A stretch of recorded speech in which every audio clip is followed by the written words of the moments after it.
Yeah, no, I believe him. I believe him. I think we're doing very well with Russia. But right now they're bombing the hell out of Ukraine, and I'm finding it more difficult, frankly, to deal with Ukraine. And they don't have the cards. They don't have the cards.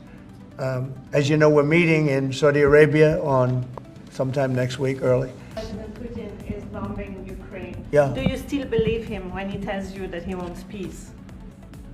Yeah, no, I believe him. I believe him. I think we're doing very well with Russia.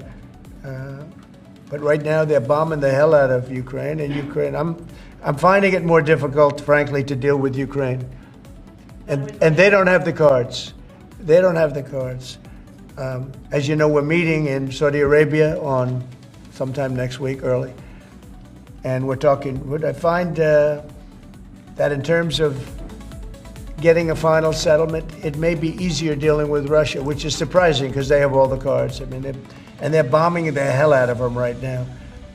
And I put a statement in, a very strong statement. Can't do that. You can't do that. Mr. President, we're trying to help them. And Ukraine has to get on the ball and get a job done. The president has been crystal clear, and he's been clear to all sides. The fighting has to stop. Both sides need to get to the table. We had a good engagement. Both leaders have said only President Trump could do so, and only he has been able to do so. We had an initial engagement with the Russians. The Ukrainians had a great opportunity to bind our economies together through that mineral deal. Unfortunately, that didn't go so well, but we think we're going to get things back on track. Secretary Rubio, myself and Ukrainian delegation will be meeting in Saudi Arabia next week to get these talks back on track, get the ceasefire in place, and drive peace home under President Trump's leadership. Do you, Mr. President, think that Vladimir Putin is taking advantage of the U.S. pause right now on intelligence and military aid to Ukraine? No, I actually think he's doing what anybody else would do. I think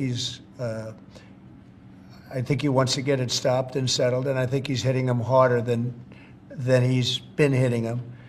And I think probably anybody in that position would be doing that right now.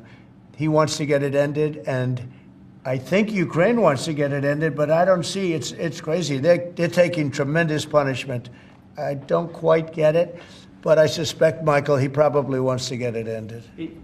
He does, Mr. President. The Russians are taking incredible losses on the front. As the president has said, this is a meat grinder of people, of material, of national treasure, and no one else has any solutions except to let this war continue forever. But I'll add, the president has had multiple conversations and a visit from President Macron of France, Prime Minister Starmer of the United Kingdom. We have the NATO Secretary General coming next week.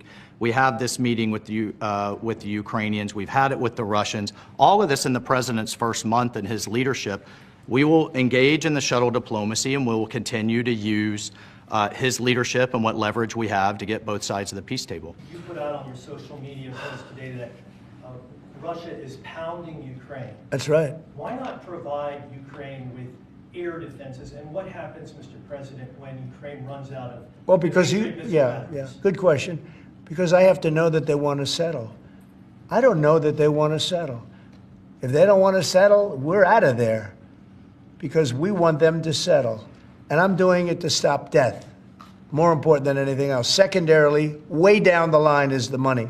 So we're in for $350 billion, and Europe is in for $100 billion. They should be in for the same or more than us. And, you know, I watched over the last week or so what's going on in Europe. This thing could end up in World War III if we don't get it settled. This could really end up in a World War III. We got to get it settled.